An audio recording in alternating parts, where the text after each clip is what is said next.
Ah, les Nécrons, des machines de guerre impitoyables venues détruire l'univers. Enfin, ça, c'est la théorie.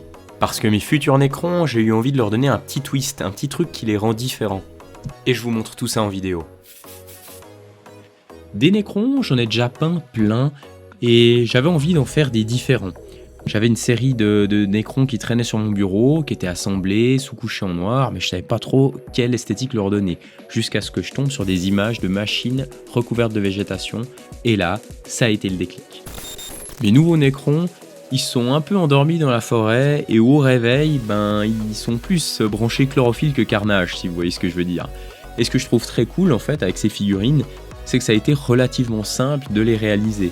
Je vais vous expliquer un peu comment j'ai procédé et en gros il y a 3 grandes étapes. Première étape, on va peindre le Nécron et moi franchement j'y suis pas allé avec le dos de la cuillère, j'ai fait un dry brush de gros bourrin, j'ai mis des shades par-dessus tout ça pour cacher la misère et j'avais fini. Franchement c'est les figurines que j'ai peint le plus rapidement de ma vie. Tout simplement parce que vu qu'on va recouvrir le tout avec la végétation, j'avais pas envie de mettre trop de temps ou d'énergie dans la peinture de la figurine. Maintenant, j'ai bien conscience que ça vous aide pas si vous démarrez dans le hobby. Donc moi ce que je vous propose de faire, c'est que si vous savez pas par où commencer, vous prenez n'importe quel tuto en ligne qui vous montre comment peindre un Nécron et vous appliquez ce que vous voyez. Les tutos par exemple officiels de Warhammer, ils sont très bien, ils vous expliquent les peintures à utiliser, les techniques à appliquer. Suivez ça pas à pas et vous aurez un truc vraiment top. Deuxième étape, on va ajouter des détails sur le Nécron, notamment de la terre, parce que si le mec il a des pâquerettes qui lui poussent sur le front, c'est forcément qu'il y a un substrat dans lequel la végétation a pu prendre racine. Donc ce que j'ai fait, c'est que j'ai pris une bonne couche de Stirland Mud que je suis venu appliquer à différents endroits sur mon écran. Cette peinture, généralement on l'utilise plutôt pour faire des bases, mais là je l'ai appliquée à même la figurine. Puisqu'on va faire dans un second temps, c'est quand on va venir poser de la végétation sur le Nécron directement, on va la poser directement sur ces couches de terre, ce qui donnera l'impression que la végétation s'est posée là où il y a du terreau, du substrat, de la terre quoi finalement.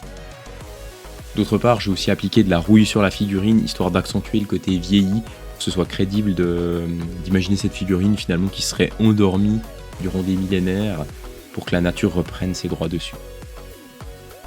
Dernière étape, la plus fun, appliquer la végétation sur la figurine. Moi j'ai dû vendre quelques organes pour acheter tout ce qui apparaît sur la table, vous l'imaginez. Après c'est jamais perdu, parce que c'est le genre de truc qu'on va pouvoir réutiliser sur des bases pour d'autres figurines. Donc ça va. Je ne vais pas vous montrer comment j'ai appliqué la végétation, parce que finalement j'ai juste pris un peu de colle et puis j'ai placé des éléments sur ma figurine et j'y suis allé au feeling. Et moi c'est ce que j'ai envie de vous conseiller de faire finalement. Allez-y au feeling, faites-le comme vous le sentez, comme ça on aura tous des Nécrons finalement un peu différents et c'est ça qui rend le truc chouette, parce que finalement toutes ces figurines deviennent uniques. Donc au risque de me répéter, je dirais qu'il y a 2 trucs qui me plaisent vraiment avec cette figurine. Pour commencer, c'est son côté unique. Vous l'aurez compris, si j'essaye de refaire la même figurine dans une semaine, je suis sûr que j'y arriverai pas. Il y aura forcément des trucs qui seront différents, des plantes qui seront posées d'une manière un peu différente, des petits détails qui vont changer. Et ça, je trouve ça vraiment chouette. D'ailleurs, moi, des Nécrons dans ce genre-là, j'en ai fait 3 au total, j'ai fait une série. Et ce qui est marrant, c'est que quand je les regarde les 3, je trouve qu'ils ont tous leur petite personnalité, tous leurs petits trucs uniques, leurs petites caractéristiques.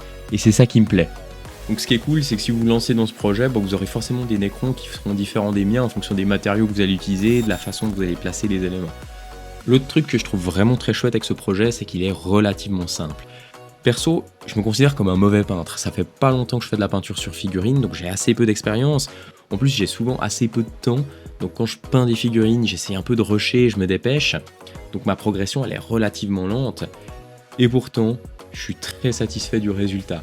Même si je me considère un peu comme le Picasso de l'idole, quand je regarde mes Nécrons, j'en suis très fier. Donc finalement, si vous êtes un peintre aguerri, je pense que sur la base de cette recette, vous pouvez faire un truc de malade mental. Et puis si vous êtes un débutant comme moi, vous pouvez faire un truc totalement respectable. Et puis un truc qui va vous plaire, parce qu'au final, c'est ce qui compte, c'est que votre figurine vous plaise à vous. Et puis moi, quand je regarde mes Nécrons, j'en suis ultra fier, donc je trouve que le pari est tenu. Donc mes Nécrons validés par Greenpeace, à mes yeux, c'est de la tuerie.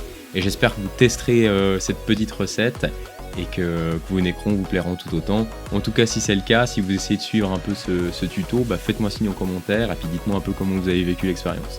Allez, à la prochaine!